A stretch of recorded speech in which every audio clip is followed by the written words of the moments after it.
جس طرح حضور اقدس صلی اللہ علیہ وسلم کا مشت خاک پھینکنا جنگ بدر میں خدا تعالیٰ کا پھینکنا تھا، اسی طرح منصور حلاج کا الحق کہنا دراصل منصور کی آواز نہ تھی، بلکہ وہ خدائے حقیقی کی ذات کی آواز تھی جس میں منصور فنا ہو چکے تھے۔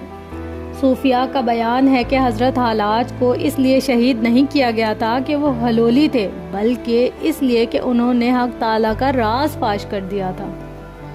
خانم کی آنکھوں میں یہ پڑھا ہوا واقعہ ایک فلم کی مانند چلنے لگا، سب اسے پھر سے ہوتا ہوا محسوس ہونے لگا۔ خانم نے اپنی چیخ روکنے کے لیے منہ پر ہاتھ رکھا تھا۔ اسے برا لگا تھا کہ ایک سبزی فروش نے فقیر کو مارا۔ فقیر نے ایک نظر رک کر اسے دیکھا تھا۔ گھورتا کیا ہے، نکل یہاں سے اور دوبارہ یہاں مت آنا، دکان پر کھڑے لڑکے نے کہا۔ فقیر پھر رکا نہیں۔ اللہ کو عاشق بنا لو کی صدا لگاتا وہ آگے بڑھنے لگا، جب اس کی نظر گلی میں کھڑی خانم پر پڑی۔ فقیر نے غور سے اسے دیکھا تھا۔ اس کے چہرے پر چمکتی خاص چیز فقیر کو چٹکا گئی تھی۔ اس چمک کو چھپا لے، یہ بہت سو کو برباد کرے گی اور بہت سو کو آباد۔ وہ اس کے سامنے کھڑا ہوتا چلایا تھا۔ خانم ڈر کر پیچھے ہوئی اور پھر وہ فقیر آگے بڑھ گیا، جبکہ وہ دھڑکتے دل کے ساتھ کچھ بھی سمجھے بنا گھر کی طرف بھاگی تھی۔ میوزک کی بے ہنگم آواز نے بی جان کو کوفت میں مبتلا کیا تھا۔ تھک ہار کر انہوں نے آرجے کے کمرے کا رخ کیا۔ دروازے پر بار بار دستک دینے پر بھی جب کوئی جواب نہ آیا تو وہ اندر داخل ہوئیں۔ بے اختیار ہی انہوں نے دونوں ہاتھ کانوں پر رکھے، اونچی آواز میں میوزک لگائے سامنے لگی اسکرین پر کوئی مووی دیکھنے میں مگن تھا۔ بی جان کو حیرت ہوئی کہ اسے میوزک کی کان پھاڑ دینے والی آواز میں مووی کی کیا سمجھ آ رہی تھی۔ ارے بی جان آپ! اچانک اس نے ریموٹ اٹھا کر میوزک بند کیا، نظریں ابھی بھی اسکرین پر جمی تھی۔ بی جان کو حیرت ہوئی تھی کہ اسے کیسے آنے کی خبر ہوئی، وہ ہمیشہ ہی ایسے حیران کرتا تھا۔ یہ کیا تماشا لگایا ہوا ہے تم نے؟ سیدوں کے گھر میں اتنی بے حیائی، شرم نہیں آتی تمہیں؟ بی جان نے اسے ڈانٹا۔ او بی جان، کون سی بے حیائی؟ وہ پرسکون سا پوچھ رہا تھا، جبکہ بی جان کی نظر بے ساختہ اس کے کمرے کی دیوار کی طرف اٹھی تھی، جن پر لگی قابل اعتراض تصویر بے حیائی کا منہ بولتا ثبوت تھی۔ لا حول ولا قوت الا باللہ، بی جان بڑبڑائی تھی۔ ایک دو بار بی جان نے اس کے جانے کے بعد یہ تصویریں ہٹانے کی کوشش کی تھی، لیکن پھر ملازموں کی ایسی شامت آئی کہ اب سب اس کے کمرے کے پاس بھی نہیں بھٹکتے تھے۔ ملازم کیا سوچیں گے کہ جس خاندان کے افراد نے کبھی ٹی وی تک نہیں دیکھا، اس خاندان کا وارث ایسا کیسے ہو سکتا ہے؟ بی جان کو اس پر افسوس ہوتا ہے۔ میں تو ایسا ہی ہوں بی جان، اور مجھے کسی کی پرواہ نہیں ہے۔ اس نے ایک بار بھی پلٹ کر نہیں دیکھا تھا اور نہ ہی بی جان کو بیٹھنے کا کہا تھا۔ اللہ تمہیں ہدایت دے، آمین۔ بی جان کی بات پر اس کا چھت پھاڑ کہکا گونجا تھا، جبکہ بی جان اپنا خون جلاتی واپس چلی گئی تھی اور پورا کمرہ ایک بار پھر میوزک سے گونج اٹھا تھا۔ صبح کے 3 بج رہے تھے اور اتنی ٹھنڈ میں وہ سوئمنگ کر رہا تھا۔ حشام نے اپنے کمرے کی کھڑکی سے اسے دیکھا تھا اور پھر سر جھٹک کر کھڑکی بند کر دی تھی۔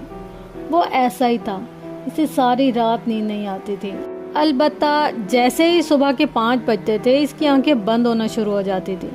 وہ 24 گھنٹوں میں سے صرف 3 گھنٹے سوتا تھا۔ وہ مچھلی کی طرح ٹھنڈے پانی میں تیر رہا تھا۔ اسے عام انسانوں کی نسبت ٹھنڈ کم لگتی تھی۔ 4 بجے وہ اپنے کمرے میں لیپ ٹاپ کے سامنے بیٹھا تھا۔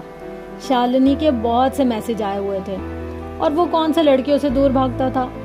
فوراً اسے جواب دیا تھا، تمہاری آواز اتنی اچھی ہے، تم پروفیشنل سنگر کیوں نہیں بن جاتے؟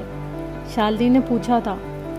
کال می آپ، اس کے تم کہنے پر آر جے نے ایک طرح حکم صادر کیا تھا کہ مجھے آپ بلاؤ۔ شالنی کی مسکراہٹ پھیکی پڑی تھی۔ اوکے مسٹر آر جے، وہ زبردستی مسکرائی۔ پھر وہ کافی دیر تک اس سے مختلف سوال و جواب کرتی رہی اور وہ ہر بار پہلے سے زیادہ اسے الجھا دیتا تھا۔ ویسا اچھا ہوا آپ مسلم نہیں ہیں، مجھے مسلمان نہیں پسند، لیکن آپ ہر طرح سے پسند ہیں اب۔ شالنی نے خوبصورت سی مسکراہٹ اچھالی تھی۔ لیکن مجھے تم ذرا نہیں پسند، وہ صاف گوئی سے جواب دے چکا تھا۔ کیوں؟ وہ حیران ہوئی۔ تمہارے چہرے پر معصومیت نہیں ہے، تمہارے ہونٹوں پر کشش نہیں ہے، ناک تھوڑی پھیلی ہوئی ہے، آنکھوں کو تم نے لائنر لگا کر بڑا کیا ہوا ہے اور رنگ کو فلٹر سے گورا کیا ہوا ہے، تمہارے جسم میں فٹنس نہیں ہے۔ وہ کمال مہارت سے جواب دے کر اسے سر سے پاؤں تک آگ لگا چکا تھا۔ کتنی ہی دیر شالنی کو یقین نہیں آیا کہ کسی لڑکے نے اس کے متعلق ایسی بات کی تھی۔ وہ جو اپنی خوبصورتی اور ذہانت دونوں میں مشہور تھی، اب گونگ بیٹھی تھی۔ How dare you! ہوش میں آنے کے بعد وہ چلائی تھی، جبکہ آرجے نیند کی وادی میں اتر چکا تھا، کیونکہ گھڑی نے 5 کا گھنٹہ بجا دیا تھا۔ یہ رحمان پروڈکشن کا اسٹوڈیو تھا۔ شاندار کیبن کے اندر مسٹر رحمان اپنی کرسی پر براجمان تھا، سامنے ٹی وی پر کسی گلوکار کی پرفارمنس دیکھ رہا تھا۔ سر آرجے نوجوانوں میں بہت مشہور ہو چکا ہے، اس کی فین فالوئنگ لاکھوں میں پہنچ چکی ہے۔ سیکرٹری نے اپنے سامنے بیٹھے مسٹر رحمان سے کہا، جو بہت غور سے گانا گاتے لڑکے کو دیکھ رہا تھا۔ جانتا ہوں، مسٹر رحمان نے 2 لفظی جواب دیا۔ پھر کیا سوچ رہے ہیں آپ سر؟ ہم اپنی نئی البم مرجان کے لیے اسے کاسٹ کر سکتے ہیں۔ آواز اچھی ہے، دم بھی ہے، لیکن لڑکی کے پاس جذبات نہیں ہے، اور تم جانتے ہو مجھے ایسے گلوکار پسند ہیں جن کی آواز دل سے نکلتی ہو۔ جی سر۔ پھر اب؟ سیکرٹری نے پہلو بدلا۔ پھر یہ کہ میں ابھی اسے نہیں کاسٹ کر سکتا، میں انتظار کروں گا تب تک جب تک اس کے اندر جذبات نہ جاگ جائے۔ اس کے دل سے نکلی آواز جب میرے دل پر لگے گی، میں خود جاؤں گا اس کے پاس، اور تب تک مجھے انتظار کرنا ہوگا۔ مسٹر رحمان نے غور سے آرجے کو دیکھتے ہوئے کہا، یہ تو طے ہے جب تک ہماری آواز دل سے نہ نکلے تاثیر نہیں رکھتی۔ جذبات کی آواز میں ایک الگ جادو ہوتا ہے۔ مسٹر رحمان نے اپنا فیصلہ سنایا تو سیکرٹری نے اس بات میں سر ہلا دیا۔ اسے آرجے بہت پسند تھا، وہ چاہتا تھا کہ ان کی اگلی البم میں وہ کام کرے، لیکن شاید وہ دونوں ہی نہیں جانتے تھے کہ آرجے کے پاس جذبات نام کی چیز نہیں تھی۔ اگر تھی بھی تو وہ اسے کنٹرول کرنا اچھے سے جانتا تھا۔ اچھے رہتے ہیں وہ لوگ جو اپنے جذبات کو کسی کے سامنے عیاں نہیں ہونے دیتے، ورنہ یہ دنیا والے جینے نہیں دیتے۔ اپنے لاڈلے کو اچھے سے سمجھا دے بی جان کہ جب تک وہ ملتان میں ہے کوئی ڈرامہ نہ کرے۔ الیکشن کے دن سر پر ہیں اور مجھے اس پر بالکل بھی بھروسہ نہیں ہے۔ سید جبیل نے اپنے سامنے بیٹھی بی جان سے کہا، نہیں کرے گا، اب وہ ایسا کچھ بچہ نہیں رہا، اب بڑا ہو چکا ہے۔ بی جان نے تسلی دی، جتنا وہ بڑا ہوتا جا رہا ہے اس کے کارنامے اس سے بھی بڑھ رہے ہیں۔ اللہ جانے یہ لڑکا سید خاندان کے ساتھ کیا کرے گا۔ سید جبیل غالباً اپنے بیٹے سے بہت تنگ تھے۔ میں حشام سے کرتی ہوں بات، ویسے بھی کل وہ واپس چلا جائے گا، پریشان ہونے والی کیا بات ہے؟ کیا پتا وہ جاتے جاتے کچھ کر جائے، پھر کوئی اس کی پیش گوئی بھی تو نہیں کر سکتا۔ سید جبیل نے اٹھتے ہوئے اپنی چادر درست کی اور کہتے ہوئے باہر کی طرف چلے گئے۔ سیڑھیوں پر کھڑے آرجے نے اپنے باپ کی آواز صاف سنی تھی، اور پھر اس کے چہرے پر پر اصرار سے مسکراہٹ پھیل گئی تھی، یعنی وہ پکا کچھ کرنے والا تھا۔ میرے بس میں ہو تو کبھی کہیں کوئی شہر ایسا بساؤں میں، جہاں برف برف محبتوں پہ غم جہاں کا اثر نہ ہو، راہ و رسم دنیا کی بندشیں، غم ذات کے سبھی ذائقے، سم کائنات کی تلخیاں کسی آنکھ کو بھی نہ چھو سکیں۔ وہ ایک خوبصورت دنیا تھی، جہاں تک نظر جاتی تھی سفید برف نے ہر چیز کو سفید بنا دیا تھا، اور اس سفید برف کی چادر کے درمیان کھڑی وہ عمارت، ہاں وہ شہزادیوں کے دیس میں آ گئی تھی۔ اسے یقین نہیں ہو رہا تھا کہ وہ واقعی وہاں موجود تھی۔ آس پاس سے گزرتے لوگ جو اپنے سے زیادہ وزن کے اونی کوٹ میں ملبوس اسے عجیب سی طمانت بخش رہے تھے۔ اس نے قدم بڑھائے اور عمارت کی طرف چلنا شروع کیا۔ ابھی وہ کچھ فاصلے پر تھی کہ ہانی ہانی آپی اٹھ جاؤ جلدی، اس کے نام کی پکار کانوں سے ٹکرائی۔ کوئی اسے بلا رہا تھا، ہانو آپی۔ جواد اس کا نام بگاڑنے میں کوئی کمی نہیں چھوڑتا تھا۔ کیا ہے؟ وہ سخت بدمزہ ہوئی۔ اٹھ جاؤ، مہرو آپی کی کال آئی ہے، بلا رہی ہیں آپ کو، وہ اس کی رضائی کھینچتے ہوئے بتا رہا تھا۔ آ رہی ہوں، جاؤ تم۔ بس تھوڑا سا فاصلہ رہ گیا تھا، یہ لوگ کبھی مجھے میرے خوابوں میں بھی سکون سے نہیں رہنے دیں گے، وہ بڑبڑا رہی تھی۔ اسے خواب ٹوٹ جانے کا دکھ ہوا تھا۔ ایسا تو ہمیشہ ہوتا آیا تھا، لیکن جانے کیوں پریوں کے دیش جانے کے خواب اس کا پیچھا نہیں چھوڑتے تھے۔ وہ لاکھ سمجھدار سہی، لاکھ بڑی سہی، جو بھی بن گئی تھی، اس کا اندر اب بھی ویسا ہی تھا، معصوم پریوں کے خواب دیکھنے والا۔